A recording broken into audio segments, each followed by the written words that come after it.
Stock మార్కెట్లో డబ్బులు invest చేయడంపై అనుమానాలున్నాయా? ఈ వెబినార్ ద్వారా క్లారిఫై చేసుకోండి. For details contact 9154156708. Hi hello నమస్తే, వెల్కమ్ టు ఐ డ్రీమ్. ఇవాళ వీడియోలో మనతో పాటు ఉన్నారు రమేష్ పసుపులేటి సార్ గారు, mutual fund distributor, investment planner. వారి మాటల్లోనే నిఫ్టీ, డిబెంచర్స్, ఈక్విటీ షేర్స్ అని అంటుంటాం కదా మనం, అది ఎలా ఉంటుంది, దాంట్లో ఏమేమి అవకతవకలు ఉంటాయో ఆ డిస్క్రిప్షన్ మనకి టిప్స్ సజెషన్స్తో వారు ఈరోజు చెప్తారు, మనం విందాం. సార్, మనకి ఇప్పుడున్న సినారియోలో నిఫ్టీ నిఫ్టీ నిఫ్టీ అంటుంటారు కదా, ట్రాన్సాక్షన్స్ అన్నీ మనం త్రూ దానితోనే చేస్తుంటాం కదా, సో ఆ నిఫ్టీ అంటే ఏంటి సార్? నిఫ్టీ అంటే నేషనల్ స్టాక్ ఎక్స్చేంజ్ అంటారు. యాక్చువల్గా national stock exchange and 50 companies అంటారు. అంటే మన ఇండియాలో ఉన్న టాప్ 50 కంపెనీస్ని, మొత్తం పెద్ద కంపెనీస్లో 50 కంపెనీస్ కలిపి యావరేజ్ని నిఫ్టీ అంటారు. అదొక ఇండెక్స్ అండి. ఓకే, అంటే వీటి పెర్ఫార్మెన్స్ ఎలా ఉంది, లేకపోతే వీటి ఇండియాలో ఏవి ఉన్నాయి టాప్ 50 మనం తెలుసుకోవడానికి ఒక ఇండెక్స్ ఇది. ఓకే, ఒక సూచిక. ఇండియాలో మనకి ఇప్పుడు ప్రస్తుతానికి ఏమున్నాయి, ఇవి మారుతూ ఉంటాయి. ఇప్పుడు 50 కంపెనీస్ ఉన్నాయనుకోండి, నెక్స్ట్ ఇయర్ కూడా ఇదే ఉండాలని రూల్ ఏం లేదు. ఓకే, నెక్స్ట్ క్వార్టర్లీ కూడా మారచ్చు. ఇలాగా 50 కంపెనీస్ ఆ ఇండెక్స్లో ఉండేటట్టు చూసుకుంటారు. దానికి మనకు వచ్చిన పేరు నిఫ్టీ. ఇప్పుడు సపోజ్ ఏమైనా ఒక కంపెనీ దాని మార్కెట్ క్యాపిటల్ తగ్గిపోయింది అనుకోండి, సో అది నిఫ్టీ 50లోంచి బయటకు వెళ్ళిపోతుంది. ఇంకో కంపెనీ ఏదైతే బాగా పెర్ఫామ్ చేస్తుందో అలాగా నిఫ్టీ 50లోకి వస్తుంది. అంటే ఇవన్నీ మంచి కంపెనీస్ అని ఒక ఇండెక్స్ క్రియేట్ చేశారు. సో అలాగే చిన్న కంపెనీస్ అని నిఫ్టీలో రావడానికి ట్రై చేస్తుంటాయి, పెద్ద కంపెనీలుగా మారి. అలాగే కొన్ని నాన్ పెర్ఫార్మింగ్ ఉంటాయి, ఇంత ముందున్న కంపెనీలు తర్వాత అదే పెర్ఫార్మెన్స్ కంటిన్యూ చేయలేకపోవచ్చు, వేరే వేరే కారణాలు, వాళ్ళ మేనేజ్మెంట్ ఇష్యూస్ కానివ్వండి, ఇలాగ కొన్ని బయటికి కూడా వెళ్ళిపోతూ ఉంటాయి. సో ఇలా అయితే ఎవరైతే కొంతమంది సేఫ్గా ఇన్వెస్ట్ చేద్దాం అనుకుంటారో, నాకు సేఫ్టీ కావాలనుకుంటున్నారో, వాళ్ళకు ఒక ఇండెక్స్ చూపిస్తున్నారు. మీకు ఈ 50 కంపెనీస్ అండి, ఇవి ఇండియాలో పెద్దవి, ఇందులో పెడితే మీకు రిస్క్ తక్కువ ఉంటుంది. ఎందుకంటే వీటికి కాడ చాలా క్యాపిటల్ ఉంది, పెద్ద కంపెనీస్ కాబట్టి, చాలా ఎంప్లాయీస్, పెద్ద ఆల్రెడీ ఎస్టాబ్లిష్ అయిపోయిన కంపెనీస్ కాబట్టి మీకు రిస్క్ తక్కువ ఉంటుంది. ఇందులో ఇన్వెస్ట్ చేసుకోవడానికి ఒక ఇండెక్స్ చూపిస్తున్నారు. ఇది మనకు 1995లో స్టార్ట్ చేశారు. సో 96 ఏప్రిల్ నుంచి మనకి లాంచ్ అయింది. 1000 పాయింట్స్ బేస్ తోటి స్టార్ట్ చేశారు. 95 నుంచి క్యాలిక్యులేట్ చేసుకుంటూ వచ్చారు. సో ఇవాళ చూస్తే 25,800 వచ్చేసింది నిఫ్టీ 50. ఇది ఈ జర్నీలో చాలా ఒడిదుడుకులు వచ్చినాయి, చాలా అప్ అండ్ డౌన్స్. కరోనా టైంలో చాలా, ఒక రోజులో 20% కూడా పడిపోయింది నిఫ్టీ. అలా చేసుకుంటా కూడా 1000 పాయింట్స్ 25,800కి వచ్చింది. అంటే 95లో 1000 రూపీస్ పెడితే ఇవాళ 25,800కి వచ్చింది నిఫ్టీ కంపెనీస్లో, నిఫ్టీ ఇండెక్స్. నెక్స్ట్ మనకి ఈక్విటీ షేర్స్ అంటుంటాం కదండి, షేర్ మార్కెట్లో ఈక్విటీ షేర్స్, షేర్ హోల్డర్స్ అని అంటుంటారు కదా, సో ఈక్విటీ షేర్స్ అంటే ఏంటండి? డెఫినెట్గా అండి, చాలా మంచి క్వశ్చన్. సో ఈక్విటీ ఇందులోనే ఆన్సర్.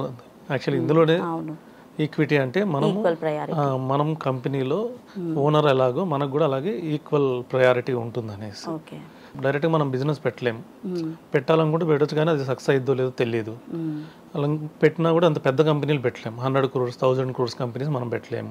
అప్పుడు మనం ఏం చేయాలంటే సక్సెస్ఫుల్గా రన్ అవుతున్న బిజినెస్లు, సక్సెస్ఫుల్గా రన్ అవుతున్న కంపెనీల్లో మనం ఇన్వెస్ట్ చేసి వాటాదారులు అవ్వాలి. ఇలా వాటాదారులు అవ్వడాన్ని షేర్ హోల్డర్స్ అంటారు. అంటే షేర్ హోల్డర్స్ అంటే ఆ కంపెనీలో మనం కూడా షేర్ ఉంది, మనకు కూడా వాటా ఉంది. సో ఎలాంటి వాటా అంటే మనం కూడా దాంట్లో జరిగే నిర్ణయాలకి మనం కూడా ఓటింగ్ వేయచ్చు. వాళ్ళు ఒక నిర్ణయం తీసుకుంటే అది కరెక్టా కాదా అనేది మనం మన నిర్ణయాన్ని కూడా ఓటు రూపంలో తెలియజేయచ్చు.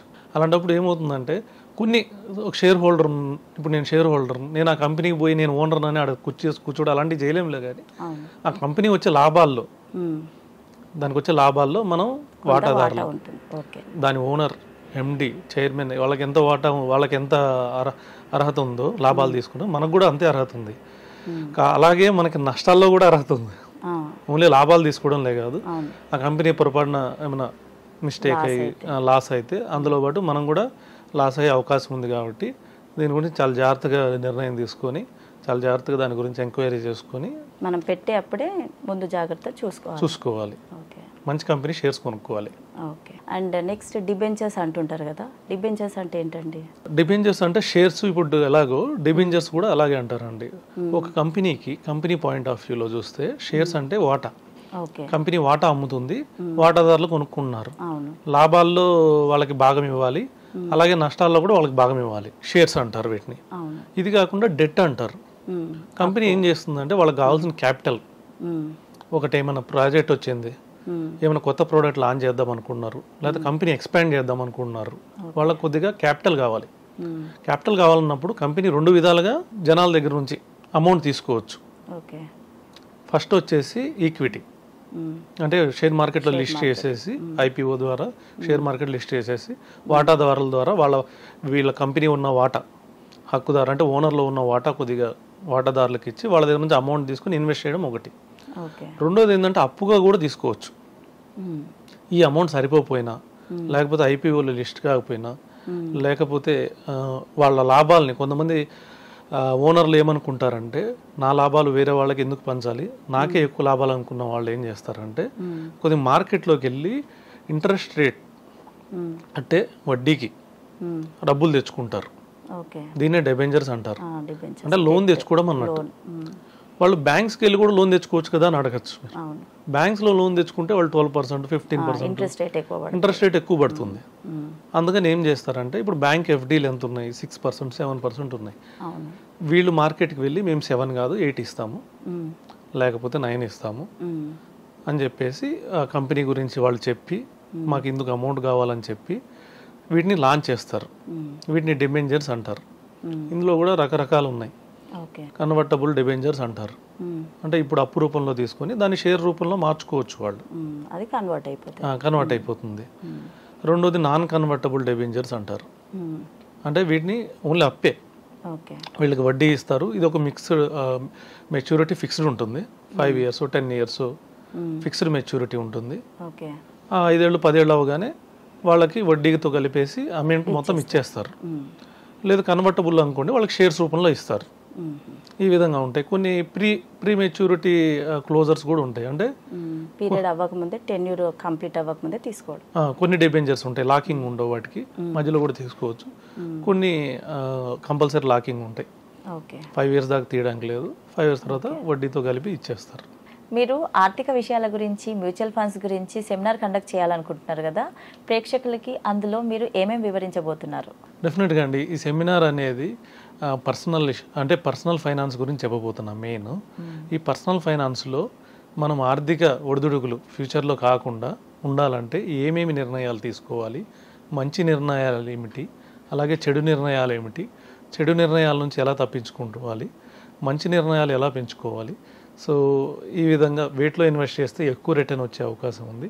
వీటన్నిటి గురించి నేను ఒక్కొక్కళ్ళకి వాళ్ళ రిస్క్ ప్రొఫైల్కి తగ్గట్టు వాళ్ళకి ఇన్వెస్ట్మెంట్ సలహాలు ఇవ్వాలనుకుంటున్నాను. మీరు ఈ సెమినార్లో రిజిస్టర్ చేసుకోవడానికి, ఆర్థిక వివరాల గురించి తెలుసుకోవడానికి, అధిక రిటర్న్ వచ్చే పెట్టుబడుల గురించి తెలుసుకోవడానికి డిస్ప్లే అవుతున్న ఫోన్ నెంబర్స్కి కాల్ చేసి వెంటనే ఈ సెమినార్కి రిజిస్టర్ చేసుకోండి.